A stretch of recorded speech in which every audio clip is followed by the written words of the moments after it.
शायद पहली बार आए हैं, मैंने स्टार्टिंग डे से कहा है, मैंने स्टार्टिंग से कहा है कि मुझे समझ में नहीं आ रही है कौन क्या कर रहा है।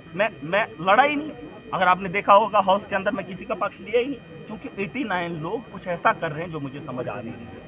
मैं चाहता था कि जम्मू कश्मीर की असेंबली के अंदर बात हो, अभी भी कर सकते हैं। हाउस को बढ़ाने के लिए क्या ही फर्क पड़ता है, बढ़ाना चाहिए, 5 दिन हफ्ता एक बढ़ा दीजिए। जम्मू कश्मीर के लोगों ने वोट दिया है, चुनी हुई सरकार लाई है, बहस करने के लिए मौका है। और इनके सब मैं खुदारा चाहता हूँ, देखिए आप ऐसे मुद्दे मत बनाइए, खुदारा मेरी गुजारिश है, चाहे आप जम्मू के हों या कश्मीर के हों। आप ये सवाल देख लीजिए, हाउस के अंदर कितने सवाल स्पीकर साहब ने गिने, मुझे याद नहीं है, उसमें देखो कि बीजेपी के सवाल क्या हैं और उनके धांधली क्या है। वही सवाल अगर अमित शाह से पूछेंगे तो तकलीफ होगी, वही सवाल अगर गवर्नर से पूछेंगे तो तकलीफ होगी। ये कौन सा एमएलए है? Mister Baldev Rai Sharma. Shrine board के अंदर अल्कोहल फ्री कब किया जाएगा? जो अल्कोहल को बेचने का काम एलजी के दौर में हुआ, अगर नहीं हुआ क्या मुझे पूछने का हक नहीं है? ये आदमी क्यों पूछेगा? अब मैं पूछूंगा, क्योंकि दुकानें इन्होंने खोली है, नशे को इन्होंने आम किया, मंदिरों के शहर में धंधा इन्होंने किया। अब ये मैं पूछूंगा, ये भाजपा को नहीं, आप मुझे बताओ, ये भाजपा को पूछने का अधिकार है? ठीक है, वो नहीं, आप मेरे सवाल का जवाब आपने पूछ लिया, आपने अब उन्होंने खोला है, वही क्यों पूछेंगे? वही क्यों पूछेंगे जिन्होंने खोला? और ये बंद कर सकते थे, एलजी के शासन में कर सकते थे, लेकिन नहीं किया। आज ये हाउस के अंदर ये सवाल इनका नहीं चलेगा। यही सवाल मैंने जब उठाया था तब इन्होंने कहा तो हिंदू के मुखालिफ है। अगर मोदी मुसलमानों की बेहतरी के लिए बात कर सकता है तो महराज हिंदू बरादरी के लिए बेहतरी की उम्मीद क्यों नहीं कर सकता? ये बताइए, आज जो इसके बारे में मुझे बात नहीं कर रहे। हाँ, स्पीकर ने जो बोल रहे नहीं, देखिए मेरा यही इंटेंशन था जो बाहर मैंने आकर कहा। जम्मू कश्मीर की बेहतरी के लिए हाउस बना था, 3 दिन लोगों के मुस्तकबिल को बेहतर किया जा सकता था, लेकिन नहीं किया। मुफ्ती सईद के बयान जो मैं बोलता हूं मैं वही बोलता, मैं उससे हटा नहीं हूं। उनका कहना है कि देखिए बदतमीजी की बात करते हैं ना, मैंने हाथ नहीं उठाया, मैंने गाली नहीं दी। इनको लगता है मैं कुछ भी नहीं हूं, ये नाम से जीते हैं, मैं काम से जीता हूं।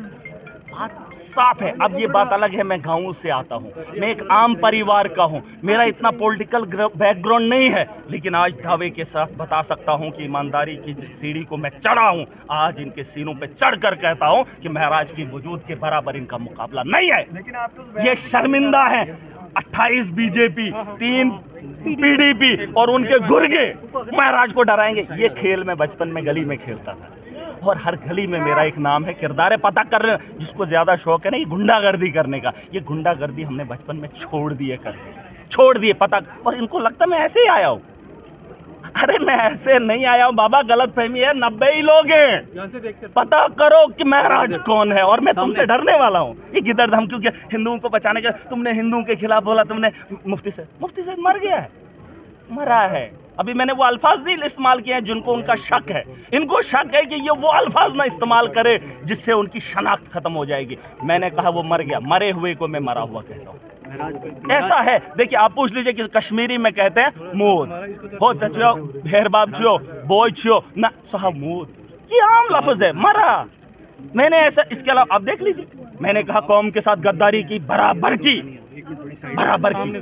और आज इस हालात में अगर महराज के जिस्म पे पसीना है और भाजपा की अगर गुंडागर्दी है तो ये मुफ्ती सईद की देन है। आज अगर मेरी आवाज को दबाया जा रहा है, मुझे हाउस के बाहर हमला किया जाता है, मुफ्ती मोहम्मद सईद की देन है।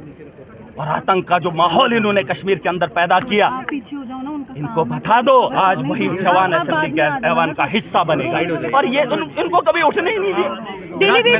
ये बात बता दीजिए, ये सवाल पढ़ के जम्मू का हिंदू मुझे कहे, कश्मीर का हिंदू मुझे कहे, जम्मू कश्मीर का हिंदू मुझे कहे कि मिस्टर बलदेव राय शर्मा का क्वेश्चन नंबर 583 ये हाउस के अंदर आता है और इसमें जो लिखा है, क्या इसको लिखने का ये अधिकार है? इसने कहा है कि अल्कोहल फ्री जोन कब होगा माता वैष्णो देवी। पूछो इससे कि ये खोला किसने था। आज इस हाउस के अंदर ये सवाल लाने की क्या जरूरत थी?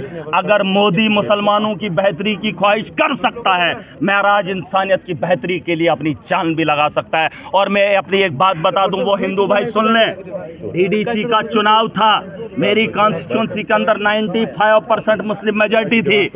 मैंने नारा नहीं लगाया, मैंने तब भी कहा था मैं इंसानियत के लिए खड़ा हूं, इंसानियत के लिए काम करूंगा, वरना अगर चाहता 95% पे मैं कब्जा कर सकता था। मेरी वीडियोस उठा के देख लेना, जब मैं डीडीसी का चुनाव लड़ा 5% हिंदू है, चले जाना मेरे भले इसमें, वो लोग आपको बताएंगे कि मैं हिंदुओं के लिए नफरत हूं, क्या हिंदुओं की बेहतरी के लिए काम करता हूं। और ये लोग धर्म इन्होंने ठेका ले रखा है हिंदुओं का, और बाकियों ने क्या मुसलमानों का ठेका ले रखा है। मैं कहता हूं हिंदू भी हैं, मुसलमान भी हैं, सिख भी हैं, बस एक कौम बना लो, एक कौम ऐसी बना लो जो इंसानियत को मानेगी, जो इस मुल्क को बेहतरी के लिए खड़ी हो जाएगी, धर्म को।